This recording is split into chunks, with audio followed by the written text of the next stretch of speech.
ओम श्री कृष्णाय नमः। प्रिय श्रोताओं, आपका स्वागत है कृष्णवाणी पॉडकास्ट में, जहां हम श्रीमद् भगवद गीता के दिव्य ज्ञान को सरल भाषा में समझने और जीवन में उतारने का प्रयास करते हैं। आज के इस विशेष एपिसोड में हम चर्चा करेंगे ज्ञान विभाग योग में कर्म और ज्ञान के बीच संतुलन बनाने की कला। क्या जीवन में सफलता पाने के लिए केवल कर्म पर्याप्त है? क्या केवल ज्ञान प्राप्त कर लेने से मनुष्य को शांति मिल सकती है? या फिर इन दोनों का समन्वय ही जीवन की वास्तविक पूर्णता है? भगवान श्री कृष्ण अर्जुन को बताते हैं कि सच्चा योग वही है जहां मनुष्य अपने कर्तव्यों का पालन पूरी निष्ठा से करता है, लेकिन कर्मों के फल, अहंकार और आसक्ति से स्वयं को मुक्त रखता है। यही दृष्टिकोण व्यक्ति को मानसिक शांति, आत्मिक संतोष और आध्यात्मिक उन्नति की ओर ले जाता है। आइए गीता के इस अमूल्य संदेश को समझें और जानें कि आधुनिक जीवन की चुनौतियों के बीच कर्म और ज्ञान का संतुलन हमें कैसे स्थिरता, सफलता और शांति प्रदान कर सकता है।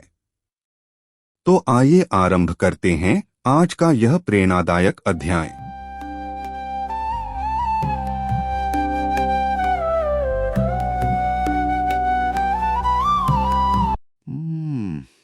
क्या हो अगर किसी इंसान की काम करने की क्षमता, उसकी एकाग्रता और उसकी प्रोडक्टिविटी को 3 गुना बढ़ाने का सबसे बड़ा रहस्य उस काम के रिजल्ट की परवाह पूरी तरह से छोड़ देने में छिपा हो? ये बात शुरुआत में सुनने में सच में बहुत अजीब लगती है। हाँ, अजीब तो है। मतलब हम सभी उस आधुनिक दौर का हिस्सा हैं जहां सुबह अलार्म बजने के साथ ही दिमाग में एक लिस्ट घूमने लगती है। बिल्कुल, कि आज क्या क्या हासिल करना है या बॉस को क्या जवाब देना है। सही कहा। और फला प्रोजेक्ट का रिजल्ट क्या होगा। आधुनिक जीवन ऐसा हो गया जैसे कोई इंसान किसी ऐसे ट्रेडमिल पर दौड़ रहा हो जिसकी गति लगातार बढ़ती जा रही है। और इंसान बस भागे जा रहा है। हाँ, तनाव, थकान और हमेशा परिणामों के पीछे भागने की आदत ने समाज में यह धारणा बना दी है कि अगर किसी व्यक्ति को सफलता चाहिए तो उसे दिन रात सिर्फ और सिर्फ रिजल्ट के बारे में ही सोचना होगा। मतलब परिणामों की चिंता को ही गंभीरता का पैमाना मान लिया गया है। बिल्कुल। लेकिन आज की इस गहरी वैचारिक चर्चा में हम इस पूरे धारणा को पलटने वाले हैं। और देखिए, ऐसा करना बहुत जरूरी भी है, क्योंकि मानव मनोविज्ञान और हमारे काम करने के तरीके के बीच ये सबसे बड़ा विरोधाभास है। वो कैसे? आमतौर पर यह माना जाता है कि परिणामों को लेकर जो चिंता होती है वही हमारी सबसे बड़ी प्रेरणा है। मतलब वही चिंता हमें सुबह बिस्तर से उठाती है। हाँ, लोगों को लगता है कि डरने होगा तो हम काम ही नहीं करेंगे। बिल्कुल। लेकिन अगर हम तंत्रिका विज्ञान या न्यूरोसाइंस को गहराई से देखें तो वो चिंता असल में एक बहुत भारी मानसिक बेड़ी बन जाती है। अच्छा? जी, ये वो बेड़ी है जो हमारी असली क्षमता को बाहर आने से रोकती है। तो चलिए इसे थोड़ा विस्तार से समझते हैं। आज हम जिस विषय पर गहराई से विचार कर रहे हैं वो है अनासक्ति के साथ कर्म का ज्ञान है। विशेष रूप से एक प्राचीन दर्शन जिसे ज्ञान विज्ञान विभाग योग कहा गया है। आज के हमारे नोट्स और रिसर्च का मुख्य मिशन ये डिकोड करना है कि कैसे ये सदियों पुराना विचार आज के हमारे मॉडर्न जीवन के तनाव का समाधान देता है। हाँ, जिसे आज हम बर्नआउट कहते हैं, उसका एक बहुत ही सटीक और वैज्ञानिक समाधान। बिल्कुल। जब मैं नोट्स को पढ़ रहा था तो मुझे इस बात पर सचमुच आश्चर्य हुआ कि कैसे एक प्राचीन आध्यात्मिक ढांचा आज के कॉर्पोरेट जीवन की समस्याओं से सीधे तौर पर बात कर सकता है। देखिए, ये इसलिए संभव है क्योंकि मानव मन की जो मूल प्रकृति है ना, उसकी चिंताएं, उसकी असुरक्षाएं और उसका भविष्य को लेकर जो डर है, ये सारी चीजें सदियों से नहीं बदली हैं। इंसान का दिमाग तब भी वैसे ही काम करता था और आज भी वैसे ही करता है। सही बात है। आज हम इस चर्चा में सबसे पहले ये स्पष्ट करेंगे कि ये पूरी अवधारणा काम छोड़ने या अपनी जिम्मेदारियों से भागकर संन्यास लेने के बारे में बिल्कुल भी नहीं है। हाँ, क्योंकि अक्सर समाज में अनासक्ति का मतलब वैराग्य या उदासीनता समझ लिया जाता है। बिल्कुल। लेकिन आज हम जिस दर्शन की बात कर रहे हैं वो काम से भागने को नहीं कहता। ये हमारे काम करने के नजरिए को पूरी तरह से बदलने के बारे में है। एक ऐसा नजरिया जहां गहरा ज्ञान और तीव्र कर्म एक ही पटरी पर एक साथ चलते हैं। एकदम सही। ये नजरिए वाली बात मुझे आज के नोट्स के एक बहुत ही दिलचस्प हिस्से की याद दिलाती है। अच्छा, कौन सा हिस्सा? जहां ज्ञानी व्यक्ति के दृष्टिकोण को समझाया गया है। जब मैं इसे पढ़ रहा था तो मेरे दिमाग में एक उपमा आई। बताइए। सोचिए, एक बहुत ही अनुभवी हार्ट सर्जन ऑपरेशन थिएटर में है। टेबल पर एक मरीज है जिसकी जान खतरे में है। मॉनिटर बीप कर रहा है और तनाव बहुत ज्यादा है। अब अगर वो सर्जन उस वक्त ये सोचने लगे कि अगर ये मरीज मर गया तो मेरे करियर का क्या होगा, या मेरे अस्पताल का नाम खराब हो जाएगा। हाँ, और मरीज के परिवार वाले क्या कहेंगे, तो क्या होगा, उसके हाथ कांपने लगेंगे। बिल्कुल, वो अपना काम ठीक से नहीं कर पाएगा। सही कहा। उसे उस वक्त उस ऑपरेशन के परिणाम यानी मरीज की जान बचने या जाने के भारी भावनात्मक बोझ से खुद को पूरी तरह अलग करना होता है। उसे मशीन की तरह पूरी एकाग्रता के साथ सिर्फ अपने कट लगाने और टांके सिलने की प्रक्रिया पर ध्यान देना होता है। हाँ, तो क्या उस प्राचीन दर्शन में बताए गए ज्ञानी व्यक्ति का संसार में कर्म करना कुछ ऐसा ही नहीं है? मैं कहूंगी कि ये सर्जन वाली उपमा इस पूरी अवधारणा को समझने के लिए बहुत ही सटीक है। अच्छा। वह सर्जन ऑपरेशन थिएटर में अपना सर्वश्रेष्ठ प्रदर्शन केवल इसलिए कर पाता है क्योंकि उसने उस वक्त खुद को परिणाम के भावनात्मक बोझ से काट लिया है। अगर हम इसे दर्शन की भाषा में समझें तो ज्ञानी व्यक्ति भी संसार में रहता है, कर्म करता है, लेकिन उसमें लिप्त नहीं होता। मतलब वो काम तो कर रहा है पर मानसिक रूप से उसमें फंसा नहीं है। बिल्कुल। वह ये समझता है कि वह केवल एक माध्यम या उपकरण है, कार्य हो रहा है, लेकिन असली कर्ता वह नहीं है। क्योंकि ये एक बहुत बड़ी ब्रह्मांडीय व्यवस्था है। जी, जब कोई व्यक्ति खुद को केवल एक माध्यम मान लेता है तो उसके भीतर से मैंने ये किया या मैं ही ये कर सकता हूँ वाला अहंकार खत्म हो जाता है। और शायद यही वो मनोवैज्ञानिक बदलाव है जो व्यक्ति को काम के मानसिक दबाव से मुक्त कर देता है। एकदम सही कहा आपने। यानी वो जो भारी बोझ होता है ना कि सब कुछ मेरे ही कंधों पर है, वो उतर जाता है। आज की हमारी रिसर्च में इसके लिए भगवद गीता के एक श्लोक का संदर्भ दिया गया है।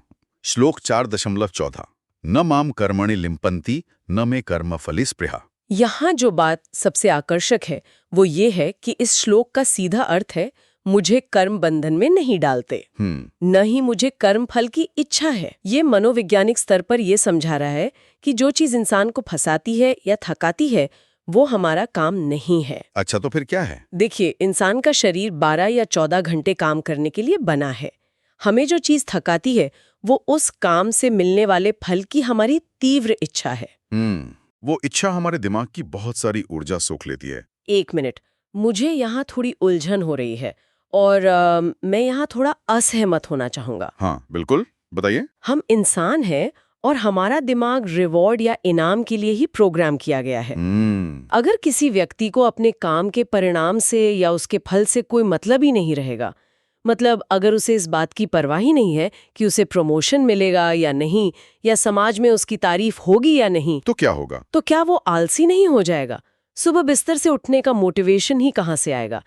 क्या ये दर्शन इंसान को निष्क्रियता की ओर नहीं धकेल देगा? ये एक बहुत ही स्वाभाविक आपत्ति है और ये एक महत्वपूर्ण सवाल खड़ा करती है। यहीं पर हमें अकर्तापन के मनोविज्ञान को गहराई से समझना होगा। देखिए, अकर्तापन का मतलब निष्क्रिय होना या कुछ ना करना बिल्कुल नहीं है। जो विचार हम आज डिकोड कर रहे हैं वो स्पष्ट करता है कि एक समझदार व्यक्ति अपनी जिम्मेदारियों से कभी भागता नहीं है। मतलब वो अपना काम तो करेगा ही। जी, वो अपना काम पूरी निष्ठा से करता है, इसलिए नहीं कि उसे कोई इनाम चाहिए, बल्कि इसलिए क्योंकि वो काम करना उसका कर्तव्य है। अच्छा। अब रही बात ऊर्जा या मोटिवेशन के, तो जब कोई व्यक्ति भविष्य के रिजल्ट की चिंता छोड़ देता है तो उसकी ऊर्जा भविष्य की काल्पनिक चिंताओं में खर्च होने से बच जाती है। यानी वो ऊर्जा अभी में इस्तेमाल होती है, वर्तमान में। बिल्कुल। फल की चिंता एक मानसिक रिसाव की तरह है, एक लीकेज है। समझ रहा हूँ। जब व्यक्ति उस व्यक्तिगत लाभ की कामना के बोझ को उतार कर किनारे रख देता है तो उसका फोकस पूरी तरह से वर्तमान प्रक्रिया पर आ जाता है। इससे उसकी कार्यक्षमता घटती नहीं है, बल्कि वो उस फ्लो स्टेट में चला जाता है जहां काम सबसे बेहतरीन तरीके से होता है। यानी वो आलसी नहीं होता, बल्कि उसका काम अधिक प्रभावी और सटीक हो जाता है। एकदम सही।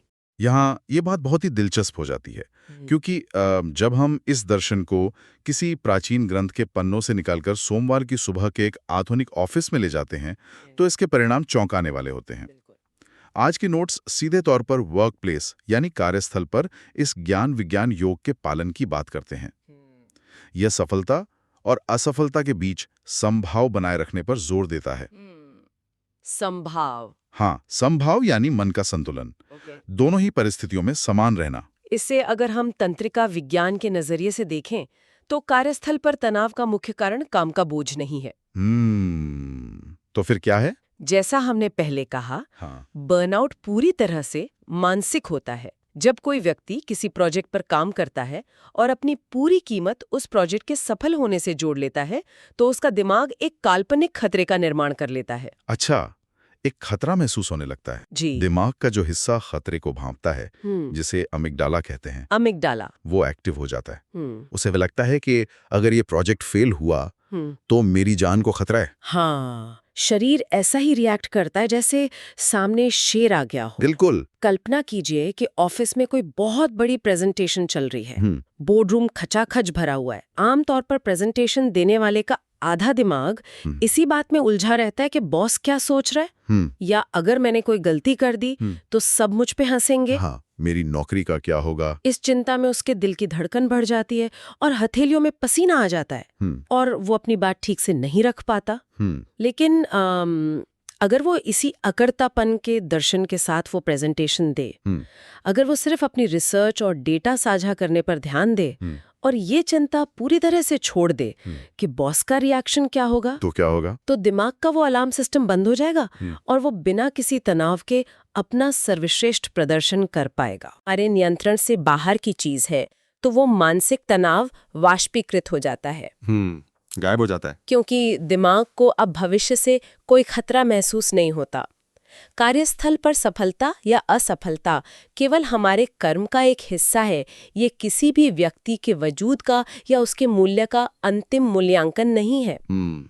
लेकिन रुकिए, मैं इस बात को एक और चुनौती देना चाहता हूँ। जी बताइए। आज की रिसर्च में एक व्यवसायी का उदाहरण दिया गया है।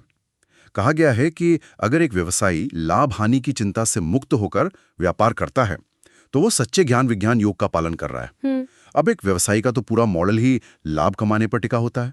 अगर वो लाभ हानि की परवाह नहीं करेगा तो उसकी कंपनी तो डूब जाएगी। वो बैलेंस शीट को कैसे नजरअंदाज कर सकता है? ये एक बहुत ही शानदार बिंदु उठाया है आपने। देखिए, यहाँ चिंता से मुक्त होने का मतलब डेटा या बैलेंस शीट को नजरअंदाज करना नहीं है। अच्छा। एक व्यवसायी को पता होना चाहिए कि क्या चीज काम कर रही है और क्या नहीं। लेकिन फर्क यहाँ आता है। क्या फर्क है? एक साधारण व्यवसायी घाटा होने पर टूट जाता है या डिप्रेशन में चला जाता है क्योंकि उसने अपने अहंकार को उस मुनाफे से जोड़ लिया था। दूसरी तरफ जो व्यवसायी इस दर्शन को समझता है, वह उस घाटे को सिर्फ एक फीडबैक की तरह लेता है। मतलब उसे पर्सनली नहीं लेता? बिल्कुल नहीं। वह पूरी चतुराई और मेहनत से व्यापार करता है और मार्केट रिसर्च करता है, लेकिन दिन के अंत में वह ये सोचकर अपनी नींद नहीं खराब करता कि उसे उतना मुनाफा क्यों नहीं मिला जितना उसने सोचा था। वो प्रक्रिया पर ध्यान देता है, परिणाम पर नहीं। एकदम सही। ये बहुत स्पष्ट कर देता है कि बात जानकारी ना रखने की नहीं है, बात उस जानकारी के साथ भावनात्मक रूप से ना बंधने की है। जी। चलिए इसे थोड़ा और आगे बढ़ाते हैं। ऑफिस और पैसे की बात तो ठीक है, लेकिन रिश्तों का क्या? ये बहुत गहरा पहलू है। हाँ, इंसान की भावनाएं सबसे ज्यादा उसके पारिवारिक और व्यक्तिगत जीवन में ही उलझी होती हैं। एक व्यवसायी के लिए शायद व्यापार में समभाव लाना थोड़ा आसान हो, क्योंकि वहां बात सिर्फ आंकड़ों की होती है। सही कहा। लेकिन जब बात अपने बच्चों या जीवन साथी की आती है तो वहां अपेक्षाएं पहाड़ों से भी ऊंची होती हैं। मैंने तुम्हारे लिए अपनी पूरी जिंदगी लगा दी, तुमने मेरे लिए क्या किया? ये सवाल तो हर घर की कहानी है। बिल्कुल। तो रिश्तों में ये दर्शन कैसे काम करता है? देखिए, अगर हम इसे व्यापक संदर्भ से जोड़कर देखें तो रिश्तों में ही इस दर्शन की सबसे कठिन परीक्षा होती है। पारिवारिक और सामाजिक कर्तव्यों का पालन भी इसी ज्ञान के साथ होना चाहिए। जब परिवार में लोग एक दूसरे के लिए कुछ करते हैं तो अक्सर वे एक लेन देन की मानसिकता में होते हैं। हाँ, कि मैंने ये किया तो मुझे बदले में प्यार या सम्मान मिलना चाहिए। बिल्कुल। और यही अपेक्षाएं रिश्तों को तोड़ देती हैं। हमारे आज के नोट्स में एक गृहिणी का उदाहरण दिया गया है जो बहुत ही प्रासंगिक लगा मुझे। हाँ, वो उदाहरण बहुत सटीक है।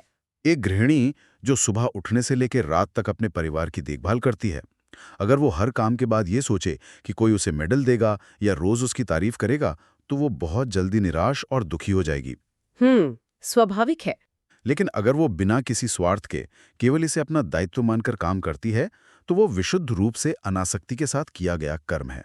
जी, वो भी उसी ऊंचे दर्शन के मार्ग पर चल रही है जिस पर कोई बड़ा दार्शनिक चलता है। बिल्कुल। और यहीं से ये बात समाज के कल्याण की ओर मुड़ती है। जब कोई व्यक्ति समाज की भलाई के लिए या किसी बड़े उद्देश्य के लिए कर्म करता है, बिना इस स्वार्थ के कि भविष्य में उसका नाम किसी स्मारक पर लिखा जाएगा। सही, तो वे कर्म कभी भी उसके लिए मानसिक बंधन नहीं बनते। इसके विपरीत ऐसे निस्वार्थ कर्म इंसान को एक बहुत ही गहरा आत्मसंतोष प्रदान करते हैं। मन की शांति मिलती है। बिल्कुल, यह एक बहुत ही शुद्ध प्रकार की मनोवैज्ञानिक ऊर्जा है जो केवल वर्तमान में जीने से उत्पन्न होती है। इस चर्चा को समेटने के लिए हमारे नोट्स में भगवद गीता के उस श्लोक का उल्लेख किया गया है जिसे शायद सबसे ज्यादा लोग जानते हैं। जी। श्लोक 2.47 कर्मण्येवाधिकारस्ते मां फलेषु कदाचन। इस श्लोक को सिर्फ एक धार्मिक पंक्ति मानना बहुत बड़ी भूल होगी। ये असल में एक बहुत ही गहरा मनोवैज्ञानिक फ्रेमवर्क है। अच्छा, तो इसमें ऐसा क्या खास है? इसमें 4 बहुत ही स्पष्ट बातें कही गई हैं जो आज के इंसान के लिए एक गाइड बुक की तरह हैं। कौन सी है वो 4 बातें? पहली बात, व्यक्ति का अधिकार केवल कर्म करने यानी प्रक्रिया पर है। मतलब सिर्फ काम पर हमारा कंट्रोल है। सही। दूसरी बात, उस कर्म के फल यानी परिणाम पर इंसान का कोई अधिकार नहीं है, क्योंकि परिणाम तो हजारों बाहरी कारणों पर निर्भर करता है ना। एकदम सही कहा आपने। तीसरी बात है कि खुद को अपने कर्मों के फल का कारण मत समझो। मतलब अगर बहुत बड़ी सफलता मिल जाए तो ये अहंकार मत करो कि ये सिर्फ मैंने किया है। जी। और चौथी बात जो सबसे ज्यादा महत्वपूर्ण है, कर्म ना करने यानी निष्क्रियता में भी तुम्हारी आसक्ति नहीं होनी चाहिए। तो इस सब का असल मतलब क्या है?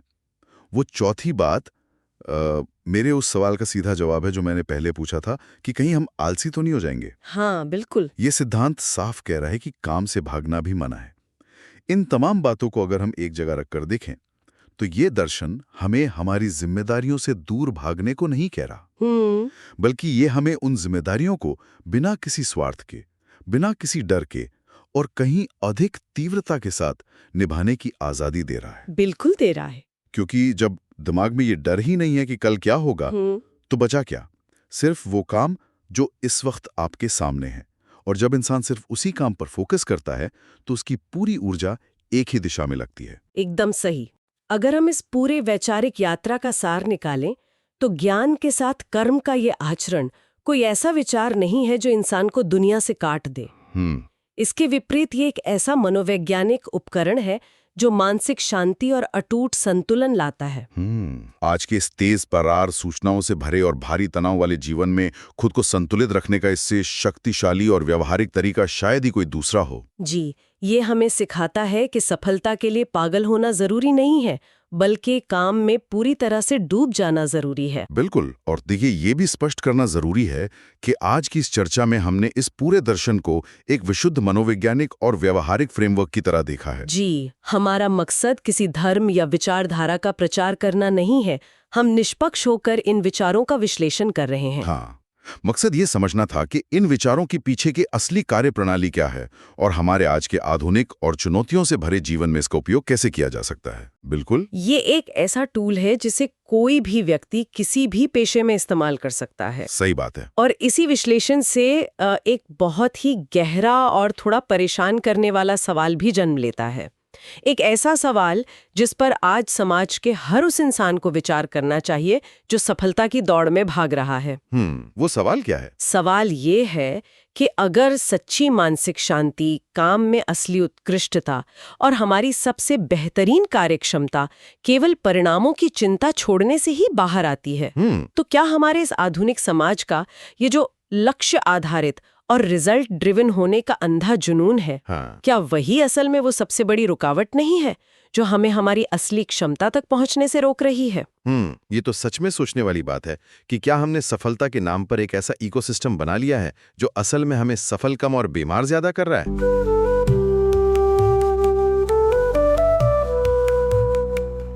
प्रिय श्रोताओं, आज की चर्चा से हमने जाना कि जीवन की वास्तविक सफलता केवल कर्म करने में नहीं, बल्कि ज्ञान के प्रकाश में कर्म करने में निहित है। भगवान श्री कृष्ण का संदेश हमें सिखाता है कि जब हम अपने कर्तव्यों का पालन निष्काम भाव से करते हैं, सफलता और असफलता में संभाव बनाए रखते हैं। तथा अपने कर्मों को ईश्वर को समर्पित कर देते हैं, तब जीवन में एक अद्भुत शांति और संतुलन का अनुभव होता है। ज्ञान हमें सही दिशा देता है और कर्म हमें उस दिशा में आगे बढ़ाता है। जब दोनों का समन्वय होता है, तब मनुष्य न केवल सांसारिक जीवन में सफल होता है, बल्कि आत्मिक उन्नति की ओर भी अग्रसर होता है। इसी प्रेरणादायक संदेश के साथ आज के इस एपिसोड को यहीं विराम देते हैं। यदि आपको यह चर्चा उपयोगी लगी हो तो कृष्णवाणी पॉडकास्ट को फॉलो करें, इस एपिसोड को अपने मित्रों और परिवारजनों के साथ साझा करें तथा चेतना संवाद यूट्यूब चैनल को सब्सक्राइब करना न भूलें। अगले बुधवार फिर मिलेंगे गीता के एक और दिव्य संदेश के साथ। तब तक के लिए जय श्री कृष्ण, राधे राधे।